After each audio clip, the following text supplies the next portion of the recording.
Hello friends, यहाँ से एक प्रश्न दिया गया है।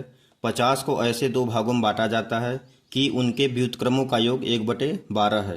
ये भाग हैं, हमें भाग का मान ज्ञात करना है। तो यहाँ से हम मान लेंगे कि माना ये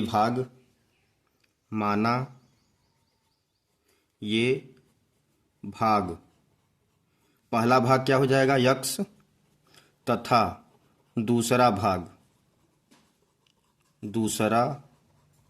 भाग 50 माइनस यक्स, 50 माइनस यक्स है।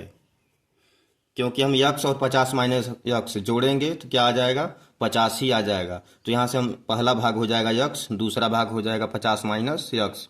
फिर आगे कह रहा है कि इनके व्युत्क्रमों का योग, व्युत्क्रम मीन्स होता है उल्टा, तो व्युत्क्रमों का योग मतलब जोड़। तो यहाँ से एक्स का उल्टा क्या हो जाएगा, 1/x, और योग कह रहा है तो हम जोड़ कर देंगे।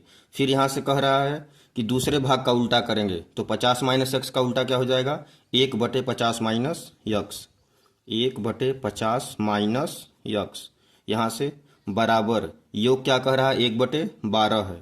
तो यहाँ से इस तरीके का हम समीकरण बना लेंगे। व्युत्क्रमों का योग कह रहा है तो यक्स का उल्टा या व्युत्क्रम 1/x और प्लस 50 माइनस एक्स का उल्टा 1/50 माइनस एक्स बराबर 1/12। अब इसको हम हल कर लेंगे।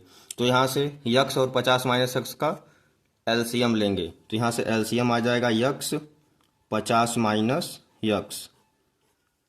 फिर यहाँ से यक्स का भाग दे देंगे तो यक्स से यक्स कट जाएगा, यहाँ आ जाएगा 50 माइनस यक्स। 50 माइनस यक्स का एक में गुणा कर देंगे तो उतना ही आएगा 50 माइनस यक्स, प्लस है तो प्लस।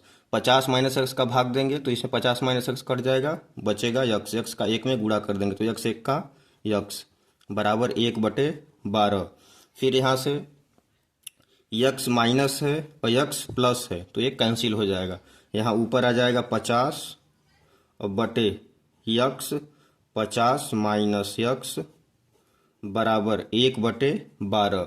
फिर यहाँ से हम तिर्यक गुणा कर देंगे तो 50 का 12 में गुणा हो जाएगा और 1 का यक्स 50 माइनस एक्स में गुणा हो जाएगा। तिर्यक गुणा कर देंगे तो यहाँ से हो जाएगा 50 का 12 में गुणा करते हैं तो 50, 12 पंचे 60 यानी कि 600 बराबर यक्स का 50 माइनस यक्स का एक में गुणा हो जाएगा। यक्स 50 माइनस यक्स का एक में गुणा करेंगे तो उतना ही आएगा।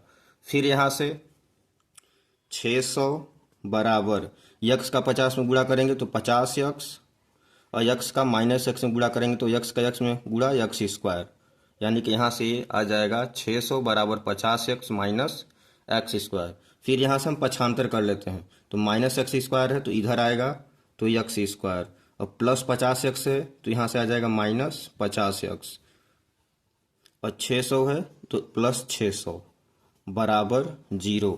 ये हमारा बन जाएगा समीकरण। फिर हम इस समीकरण को गुणनखंड विधि से हल कर लेंगे। तो गुणनखंड विधि से हल करने के लिए ये जो अचर पद है 600 को हम दो खंड में तोड़ेंगे, जिससे कि गुणा करने पे तो 600 आए लेकिन जोड़ने या घटाने पे 50 आए। तो यहाँ से हमारा दो खंड हो जाएगा 20 और 30, क्योंकि 20 और 30 का गुणा करेंगे तो 600 आ जाएगा और 20 और 30 जोड़ेंगे तो 50। तो यहाँ से हो जाएगा एक्स स्क्वायर माइनस 50 एक्स को लिख सकते हैं 30 एक्स माइनस 20 एक्स प्लस 600 बराबर 0। यहाँ से हम दो का जोड़ा बना लेंगे तो दो का जोड़ा बना लेंगे, इसका एक जोड़ा बन जाएगा, इसका एक जोड़ा।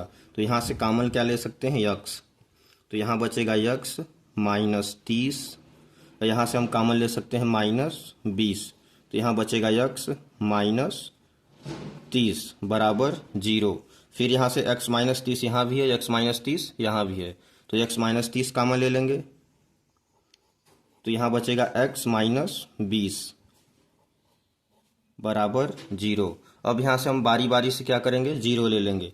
तो यहाँ से एक बार ले लेंगे x माइनस 30 बराबर 0, तो x का मान आ जाएगा 30। फिर यहाँ से एक बार क्या करेंगे, x माइनस 20 बराबर 0 ले लेंगे। तो यहाँ से x का मान क्या आ जाएगा, 20। यहीं हमारे x के दो मान आ जाएंगे, x बराबर 30 और x बराबर 20। यहीं हो जाएगा इसका आंसर। तो हमारा भाग पूछा था तो पहला भाग 30 और दूसरा भाग 20, यही है इसका आंसर, बहुत ही आसान विधि से। तो ऐसे हम हल कर सकते हैं। ओके, धन्यवाद।